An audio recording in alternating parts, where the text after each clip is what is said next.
Okay, now, children, this was the only part which we had to do, and today we are going to complete that one also. This is the final of all the work that we have been doing. You know that how you have found out the element are always pure. Element is always pure, and it has all same atoms. If they are all same size, same color, same mass, then this is an element. Okay, so we also found that all the pure elements are now listed in the periodic table.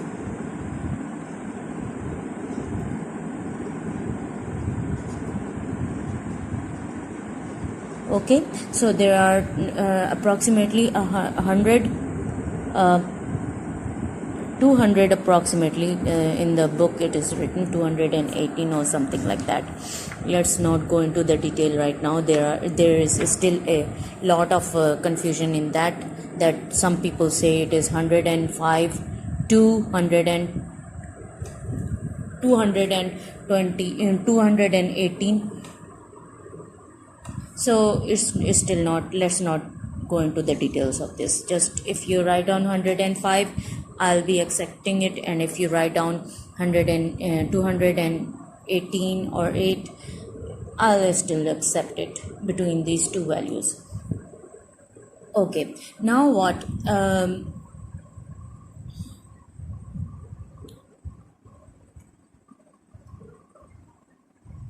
Okay, now if there are two ways a pure element can be turned into a mixture. The mixture could be physically mixed together, like two elements when they are mixed together, like iron is black in color. Actually, grinded iron is black in color, and when it is mixed with sulfur, which is yellow in color. I don't know if you have seen sulfur. It has been normally added to the tank in your underground tank in the at homes, yellow colored solid to kill germs. It is a very good germicide. So iron, while it is black, when it is physically mixed together, they form a mixture which is kind of grayish yellow.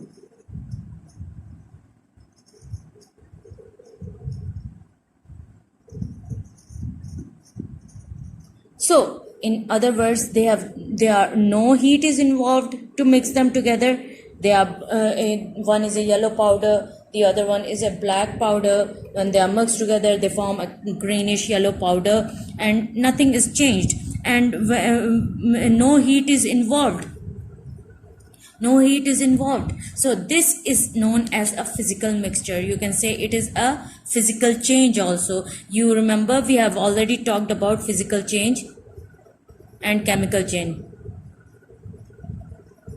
So both of the elements, iron and sulfur, they are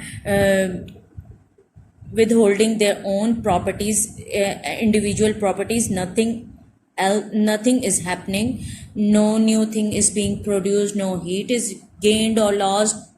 So it is a physical mixture. But when you take iron, let us take the symbol to make it easier to understand, to talk about, because I've got lesser space. Iron and sulfur, and when you heat them up together, heated plus heat, what happens is this iron then combines with sulfur to form a compound which joins up together. It's just like they simply hold hands together and form a completely new thing which does not resemble the iron, nor the color of the iron, nor the color of the sulfur. It does not resemble any of the physical properties of either iron or sulfur.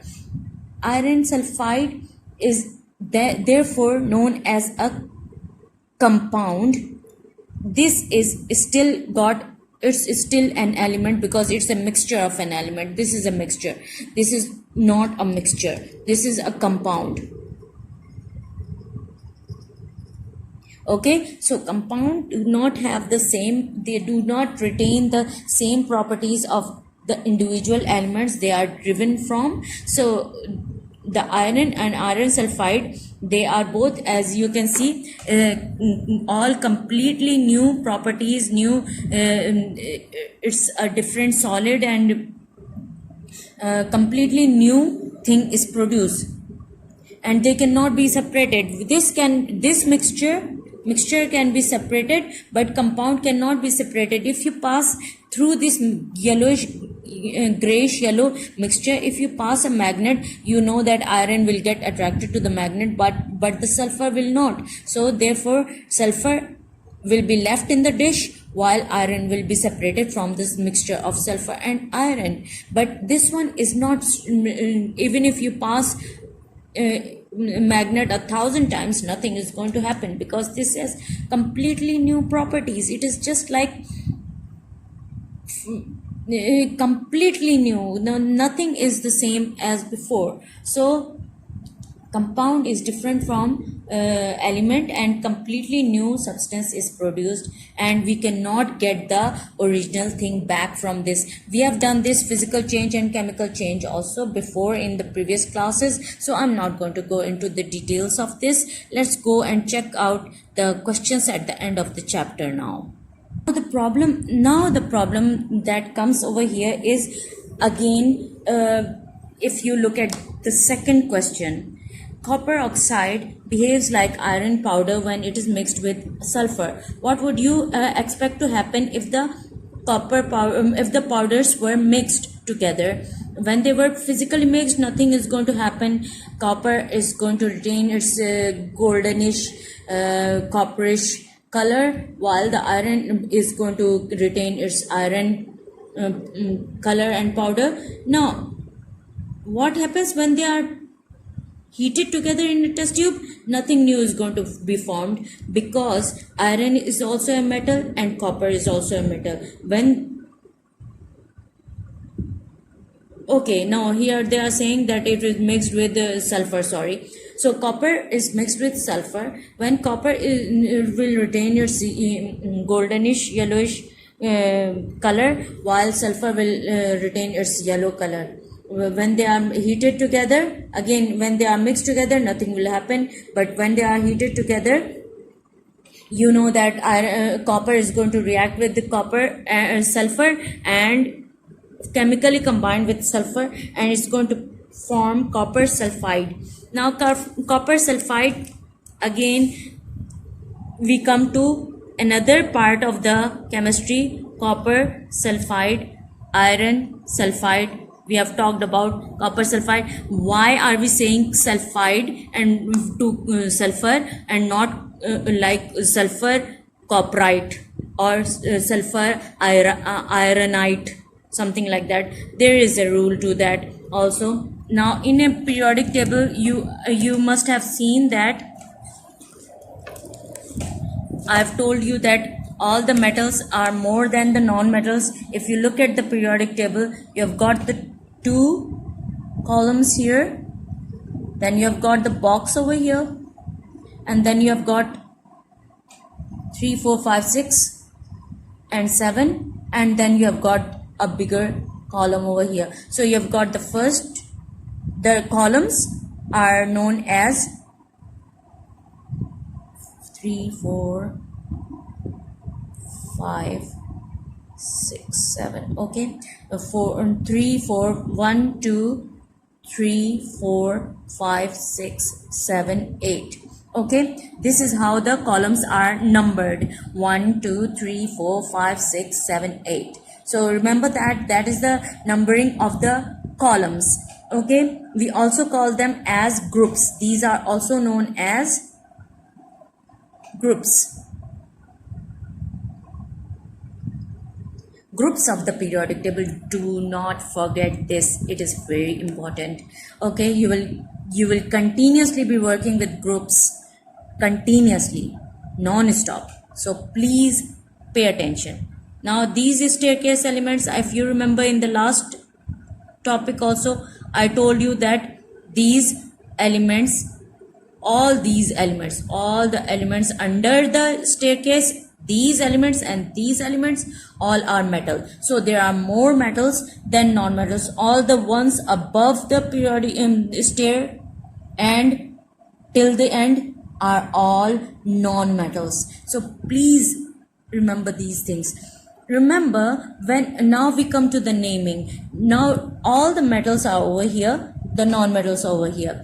When you are naming, the first rule of naming is rule of naming is 1. Metal is always written first and mentioned first. Also, metal is always written first.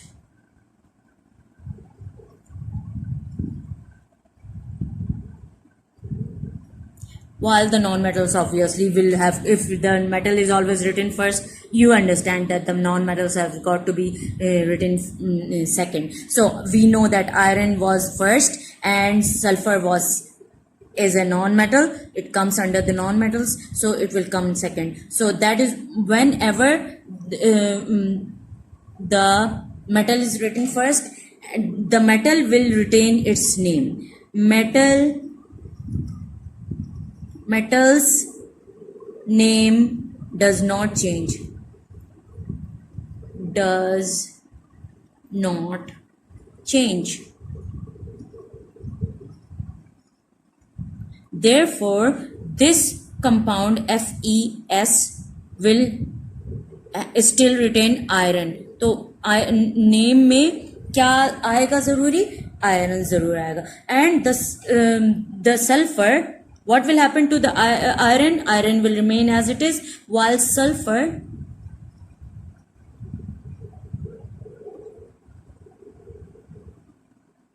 will lose its last two letters and it will be replaced with IDE. So therefore, this name will be changed into iron sulfide. I don't have a space over there, so I've written it below.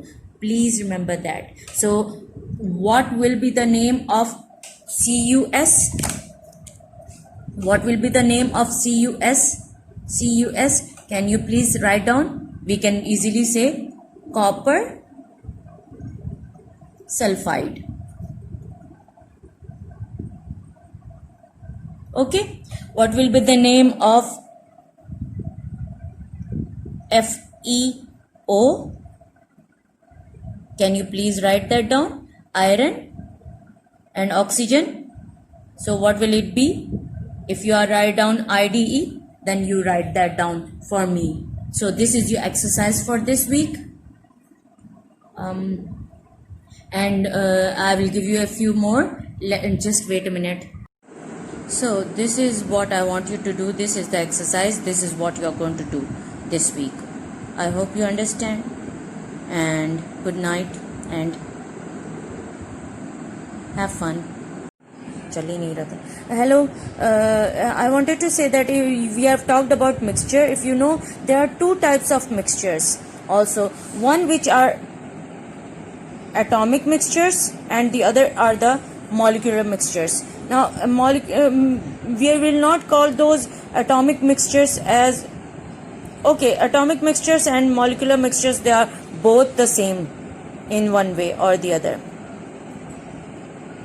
because they still have the same atoms. Like for example, oxygen, if you see the rare gases like I've just talked about, rare gases, argon, neon,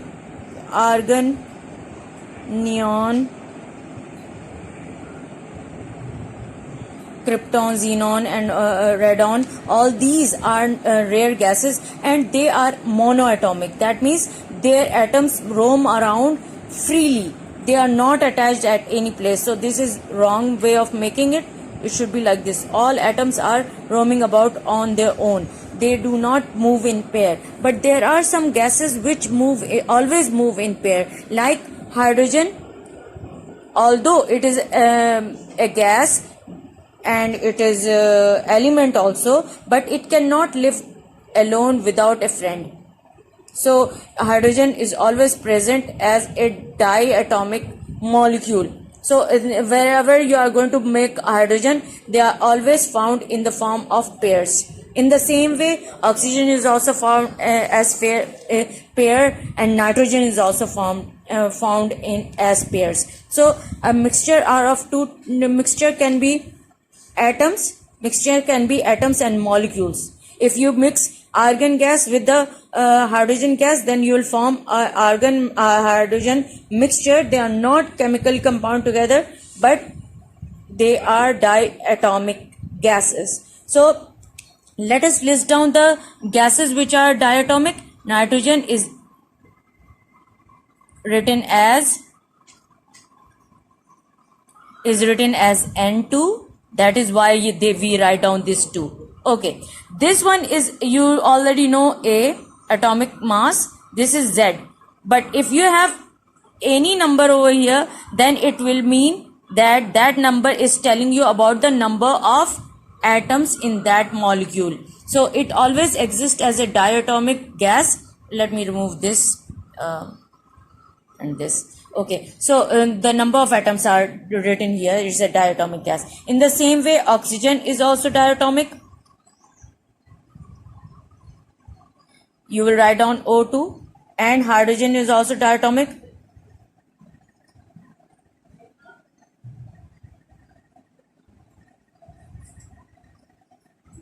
And that's why you write down H2. But when you are writing down argon, then you are simply going to write down AR, because it's not diatomic, it is monoatomic. Mono means one. Mono means one, while di means two, tri means three, tetra means four. You have heard of tetra pack, milk pack, and so on and so forth. I hope you understand this much. So only these three gases. Helium is also not diatomic. We always write down helium with He. Helium is written as He.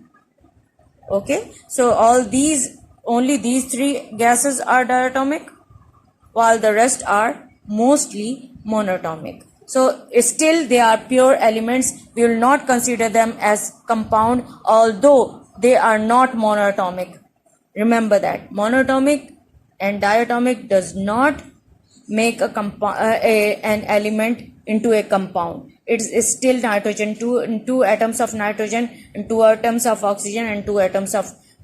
Although if you look at this, if you look at carbon dioxide, it is CO2.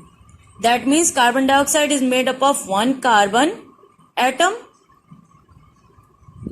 and 2 oxygen atoms. So carbon dioxide, normally we write down the formula like this, structure formula as like this, but we will not go into the details of that. In the same way, why is this not an element? It is a compound because it has the one element as carbon and the other element as oxygen. While if you look at O2 and N2 or N2, you know it is the structure is like this, and both the O represent oxygen. So this is an element, although it is a diatomic molecule. It's not a monoatomic molecule, but this one is a compound. So this is carbon dioxide, sulfur dioxide, sulfur trioxide, nitrogen dioxide. All these are compounds, but oxygen, hydrogen, nitrogen are not, although they are not compounds, they are pure elements. I hope this is clear to you, and thank you. I think this is the end of the chapter. So have a nice day. Enjoy yourselves. Allah Hafiz. Okay, do you remember that I told you that this is okay, children? The last thing that I want to talk to you about gases and mixtures and compounds is the mixture that air is also a mixture, and it's a mixture of 79%. Normally in many of the chemistry books it's written 80% of nitrogen and 20% of oxygen and 0.04% of carbon dioxide. This also can vary from place to place, because as you go closer to the sea level, then or in places where there are more human beings living, you'll feel more carbon dioxide over there, and so the percentage of carbon dioxide might be more than that. And there are a few very 0.01% of rare gases. Sometimes it is known as noble gases, as you can see. Sometimes they are known as rare gases, and sometimes they are known as 8th group gases, and that's all. Why they are known as? Because they are in very minute amount. Why are they minute in amount? Like for example, if you take argon, or if you have seen this yellow bulb, normally you know that at a high temperature, if you just take a wire or metal and you heat it at a high temperature, it starts burning also, or melting for that matter. But normally when you see the filament of the bulb glowing, it does not melt. Why? Because it is not burning actually inside, because the inside of the bulb is filled with argon gas, and argon gas is the reason why no bulb burst, due to the metal filament melting inside the bulb. Not only that, neon is also present. Have you seen those kind of tube light signs which are filled with green colors and yellow colors? They are normally known as neon